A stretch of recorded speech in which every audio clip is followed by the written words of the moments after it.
नमस्ते दोस्तों, स्वागत है आपका एक नई वीडियो में। जैसा कि आप जानते हैं कि आजकल कुछ तथाकथित विधर्मी या उम्मी उम्मी खासकर कि जो एक व्यक्ति है, आप लोग जानते ही होंगे, उसके ऊपर कई लोग बार हम लोगों ने डिबेट में बुलाया पर वो आने आता नहीं है। ठीक है, अपने बिल में घुसा रहता है और निरूपत निरूपत करता है। ठीक है, उसको ना हिंदी आती है ठीक से, संस्कृत तो बहुत दूर की बात है। खैर, उसमें उसकी गलती नहीं है क्योंकि प्रवर्तक ही उम्मी थे, तो उसकी क्या गलती। ठीक है, खैर अलग विषय है।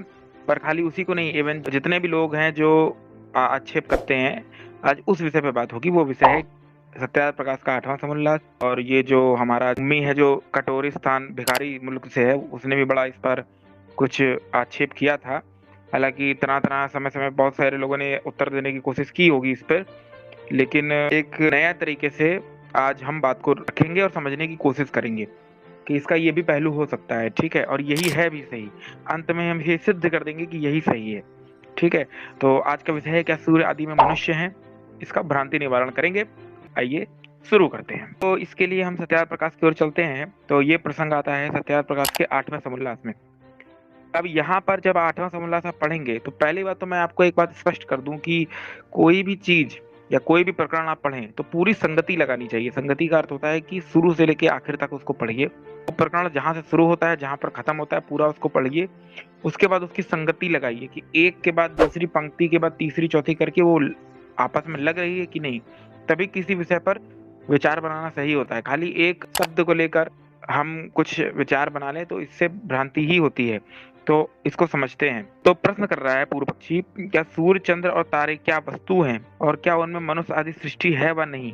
तो यहाँ बोल रहे हैं महर्षि जी कि ये सब भूगोल लोक हैं और इनमें मनुष्य आदि प्रजा भी रहती है। महर्षि जी इस बात को सिद्ध करने के लिए सतपथ ब्राह्मण का एक प्रमाण दे रहे हैं, वो हम देख लेते हैं। पृथ्वी, जल, अग्नि, वायु, आकाश, चंद्र, नक्षत्र और सूर्य, इनका नाम वसु इसलिए है क्योंकि इन्हीं में सारे पदार्थ और प्रजा बसती है और ये सबको बसाते हैं। इसलिए वास के अर्थात निवास के जिनके घर हैं, इसीलिए इनका नाम वसु है। जब पृथ्वी के समान सूर्य, चंद्र और नक्षत्र वसु हैं, उसके पश्चात इनमें प्रजा होने में क्या संदेह? और जैसे परमेश्वर का यह छोटा सा लोक मनुष्य आदि सृष्टि से भरा हुआ है, तो क्या इनमें लोग शून्य होंगे? परमेश्वर का कोई भी काम निष्प्रयोजन नहीं होता। तो क्या इतने असंख्य लोकों में मनुष्य आदि सृष्टि ना हो तो सफल कभी हो सकता है? इसलिए सर्वत्र मनुष्य आदि सृष्टि है। अब यहाँ पर ये जो लोग ये कहते हैं कि ये जो बोल दिया कि सर्वत्र मनुष्य आदि सृष्टि है, और क्या परमेश्वर के छोटे से लोग के मनुष्य आदि सृष्टि है, तो क्या वहां नहीं होंगे? तो इस प्रकरण के आधार पर लोग ये कहते हैं कि वो तो स्वामी जी बोल रहे हैं कि वो तो सूर्य में मनुष्य रहता है। पर ऐसे लोगों को अब क्या कहा जाए? चलिए हम आगे देखते हैं। अब हम पूरा प्रकरण देखेंगे, उसके बाद ही हम संगति लगाएंगे संपूर्ण पाठ पर, तब किसी निष्कर्ष पर पहुंचेंगे।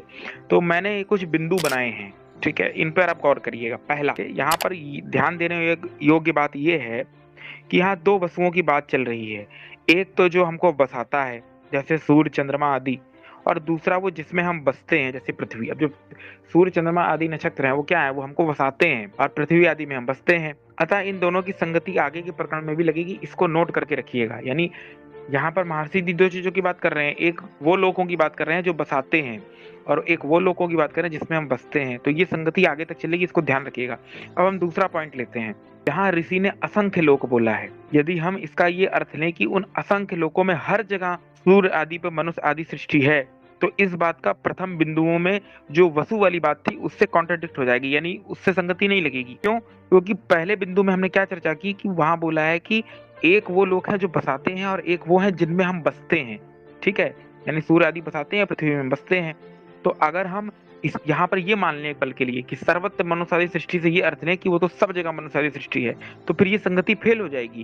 क्योंकि सूर्य में भी फिर मानोगे, पृथ्वी में भी मानोगे, लेकिन ऊपर स्वामी जी क्या कह रहे हैं कि यहाँ दो लोगों की बात हो रही है, एक बसाते हैं जो बसते हैं। तो फिर तो ये तो संगति ही नहीं लगेगी, ये तो फेल हो जाएगा मामला अगर सब जगह मनुष्य मानेंगे।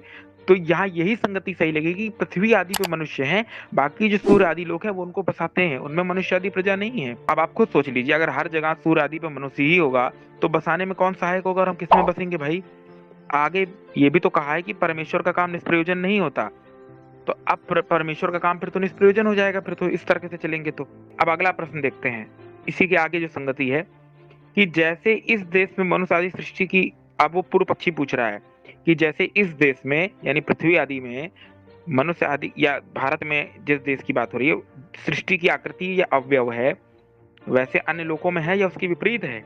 अब ये सबसे इंपॉर्टेंट पॉइंट है, यहीं से सारी गुत्थी सुलझ जाएगी। बहुत ध्यान देकर सुनिए। कुछ कुछ उत्तर दे रहे हैं, कुछ कुछ आकृति में भेद होने का तो संभव है। जैसे इस देश में चीन, हबसी और आर्यावर्त यूरोप में अवयव और रंग रूप आदि की आकृति में थोड़ा थोड़ा भेद होता है, इसी प्रकार लोक लोकांतरों में भी भेद होते हैं। परंतु जिस जाति की जैसी सृष्टि इस देश में है, वैसी ही जाति की वैसी सृष्टि अन्य लोकों में भी है। जिस जिस शरीर के प्रदेश और नेत्र आदि अंग हैं, उसी उसी प्रदेश में लोकांतर में भी उसी उसी जाति के अवयव आदि वैसे ही होते हैं। अब यहाँ पर क्या बात है, तो उसको हम तीसरे बिंदु से समझते हैं। यहाँ ऋषि कह रहे हैं कि इस लोक में व अन्य लोक में मनुष्य आदि की आकृति में कुछ भेद है, जैसे भारत, चीन, अन्य देश के लोगों के भौगोलिक स्थिति के कारण होता है। इससे ये परिकल्पना भी खंडित हो जाती है कि जैसे कुछ लोग कहते हैं कि यहाँ पृथ्वी तत्व प्रधानता के शरीर हैं, तो वहां पर सूर्य पर अग्नि तत्व प्रधानता के शरीर होंगे। यानी कुछ लोग ये तर्क देते हैं कि वहां पर है मनुष्य आदि सृष्टि, पर उनमें जो अग्नि तत्व प्रधानता वाले शरीर होंगे, जैसे यहाँ पृथ्वी तत्व प्रधानता वाले शरीर होते हैं। पर ये तर्क भी यहाँ से खंडित हो जाता है उनका। क्यों? क्योंकि स्वामी जी ने क्या बोला, जब वो पूर्व पक्षी पूछ रहा है कि भैया जो लोग रहते हैं इस लोक में और अन्य लोक में, तो उनमें कितना भेद है उनके शरीर और अंग में, क्या बिल्कुल अलग अलग होते हैं उनके शरीर, अंग, अवयव आदि की कुछ कुछ भिन्नता है? तो कह रहे हैं उतना ही भिन्नता है जैसे यूरोप और भारत के लोगों में, चीन और भारत के लोगों में। यानी जैसे चीन के लोग नाटे होते हैं कदकाठी में, और एशिया के लोग ऐसे इतने नहीं होते, उनका रंग रूप अलग है। लेकिन ये तो है नहीं कि उनके 4 पैर होते हैं या हमारे 2 ही पैर हैं, ऐसा तो है नहीं। उनके भी 2 ही पैर हैं, हमारे भी 2 ही पैर हैं। बस रंग रूप कदकाठी में भौगोलिक दृष्टि से भेद हो सकता है। ठीक वैसे ही यहाँ पर और जो अन्य लोगों में मनुष्य हैं उनमें भेद होगा। यानी इससे यही संगति लगती है कि स्वामी जी यही कहना चाह रहे हैं कि जैसे इस लोक में पृथ्वी आदि लोक पर मनुष्य आदि सृष्टि है, वैसे अन्य लोकों में जो पृथ्वी आदि लोक होंगे उनमें मनुष्य आदि सृष्टि होगी, ना कि यहाँ सूर्य पर कहीं जीवन की बात हो रही है। ठीक है, अब एक बिंदु और लेते हैं।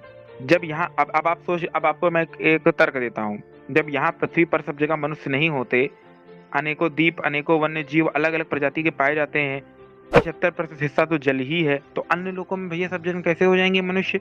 पृथ्वी पर ही सब जगह मनुष्य नहीं है। कितने सारे जो द्वीप आदि हैं उनमें तो खाली वन्य जीव ही रहते हैं। धरती पर ही सब जगह मनुष्य नहीं है, तो सूर्य आदि पे कैसे होंगे? कॉमन सेंस की बात है। यहाँ ये भी तर्क लगता है कि जहाँ पर मनुष्यों के रहने योग्य वातावरण होगा वहीं तो मनुष्य रहेंगे। अब आगे के प्रकरण में यही बात और पुष्ट होगी क्या, तो उसको देखते हैं। अन्य लोगों में पृथ्वी आदि में मनुष्य आदि प्रजा है, ये बात ही सही है। क्यों? क्योंकि आप आगे देखिए, एक मंत्र आता है ऋग्वेद का 10वें मंडल के, ठीक है, 110वें सूक्त का तीसरा मंत्र क्या है? सूर्य चंद्र मसौ धाता यथा पूर्व अकल्पयत देवम चा पृथ्वीम चा अंतरिक्षम तो स्वः। क्या कहा कि धाता, यानी परमेश्वर ने जिस प्रकार सूर्य, चंद्रमा, भूमि, ध्यऊ, अंतरिक्ष और सुख विषय पदार्थ पूर्व कल्प में रचे थे, वैसे ही इस कल्प में रचता है, वैसे ही आगे भी रचेगा।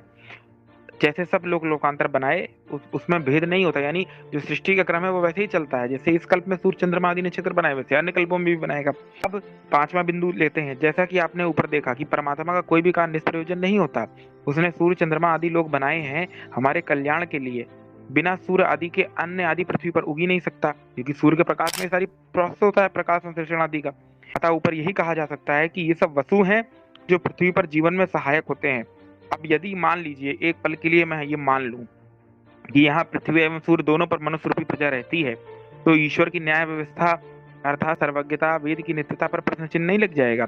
जैसा कि ऋग्वेद आदि भाष्य भूमिका में महर्षि जी प्रकाश विषय में सूर्य का कार्य बताते हैं।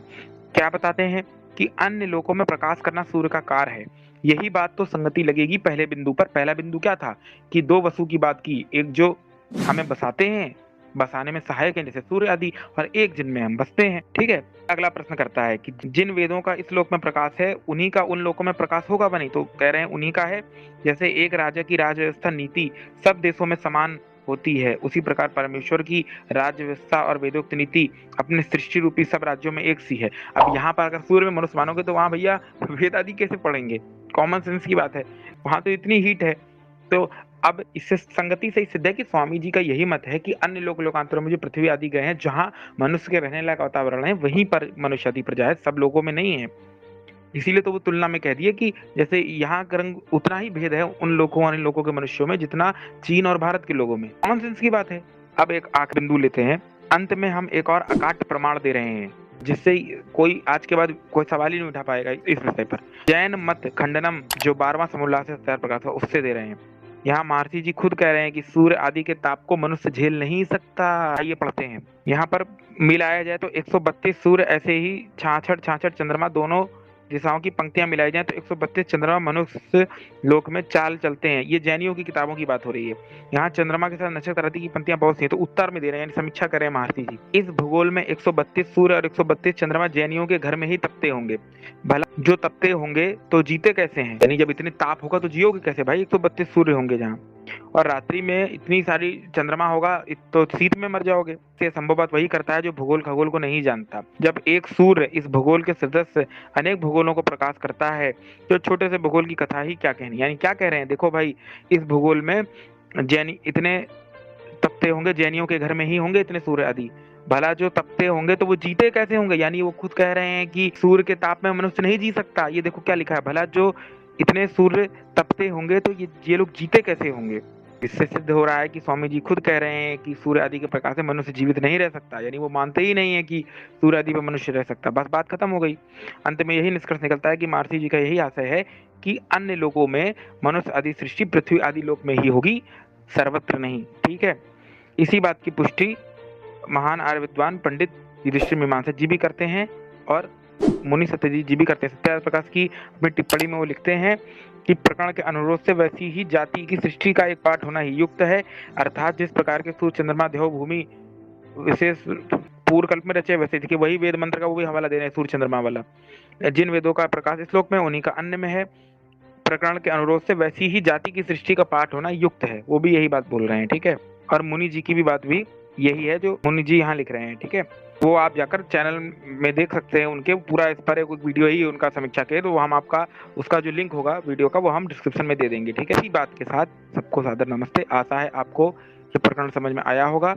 वीडियो को ज़्यादा ना लंबा करते हुए यही कहना चाहूँगा कि अच्छे से शास्त्रों को पढ़ें, संगति लगाएं, चिंतन मनन करें, तब किसी निष्कर्ष पे पहुंचे, ना कि कुछ भी कोरी कल्पना कर लें। ठीक है। तो बार बार वही पॉइंट ध्यान रखिएगा, जो पॉइंटों को आप लोग याद रखिएगा, बार बार उसको पढ़िएगा, समझिएगा। और ये जो ब्लॉग मैंने लिखा है जिसका आधार मुनि जी की वीडियो और अन्य आर्य विद्वानों का समीक्षा है, उसका लिंक भी मैं डिस्क्रिप्शन में दे दूंगा, आप जाके पढ़ सकते हैं। इसी के साथ सबको सादर नमस्ते। ओम।